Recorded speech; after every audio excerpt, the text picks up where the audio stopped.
The Pacers' playoff contention is in huge jeopardy. Tyrese Haliburton's leg went full stretch against the Celtics, and his hamstring did not look too good. The way he came off the field, he had to be carried off. That is not too promising based off appearance alone. But we have some good news coming out of it, so let's get into the injury. Based off the injury report, it has been noted as a grade 1 hamstring sprain, which is the best possible outcome that could have come out of this, in my opinion. The way he reacted, I thought he tore it off the bone. But thankfully, that is not the case. He's going to be reevaluated in 2 weeks to see where he is at. Possible return for the earliest is 3 weeks, in my opinion. I'm not a medical professional, but I estimate the earliest he could possibly return is by the Celtics game.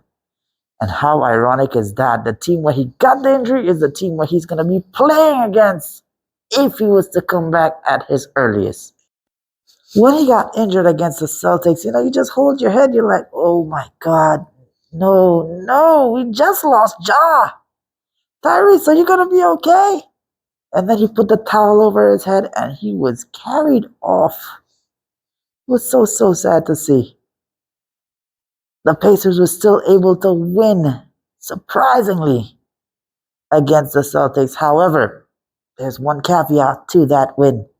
Jason Tatum didn't play. If Jason Tatum played, I could have seen that game going completely different. I don't think the Pacers, without Tyrese Haliburton, would be able to beat the Celtics, a fully fit Celtics.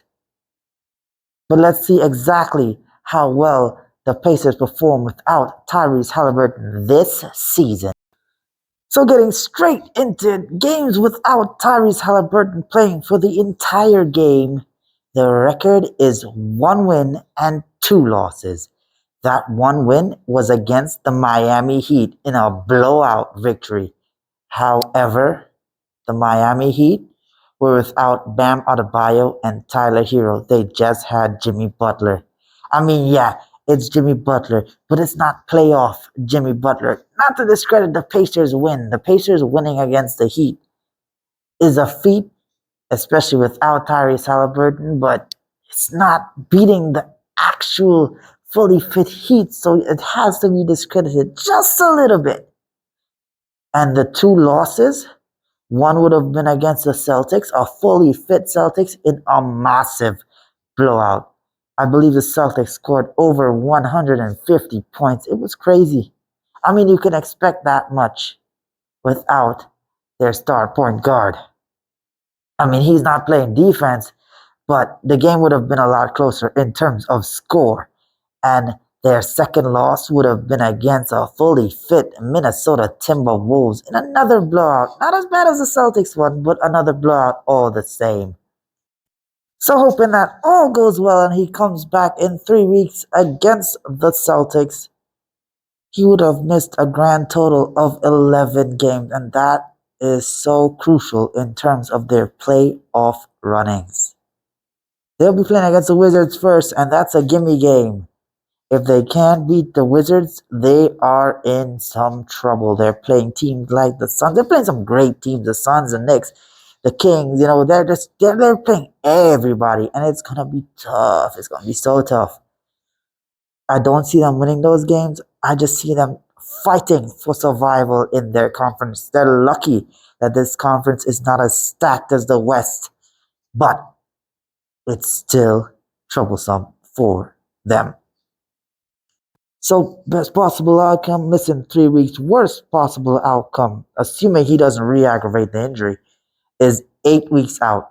That's normally for grade 2 level sprains. If his reassessment shows that it's actually a grade 2, which very rarely that happens, he may miss up to 8 weeks or even more.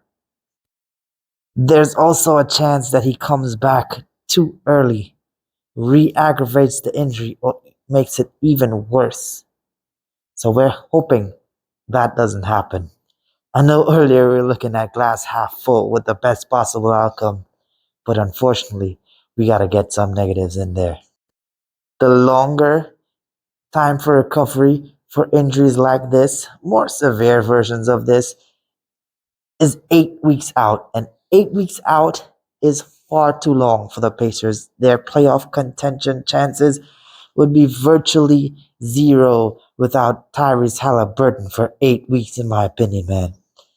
Tyrese Haliburton, you gotta come back before, but at the same time, you gotta come back healthy, because 8 weeks brings you into the Magic game in March.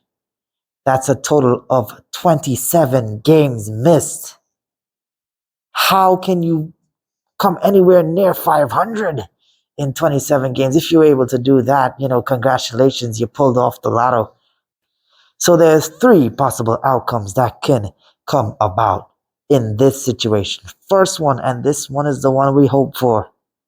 Tyrese Haliburton comes back within 3 weeks, fully healthy, like if nothing happened, because the medical professionals did their job properly. And the Pacers give it their best shot at making it into the playoffs and give another team a good run for their money. The second option, or the second possible conclusion, I should say, the Pacers rush Tyrese Haliburton, make him come back too soon. He re-aggravates the injury and gets hurt for a pretty long time. And the Pacers, they can't carry on a good run. They go closer to the bottom of the table.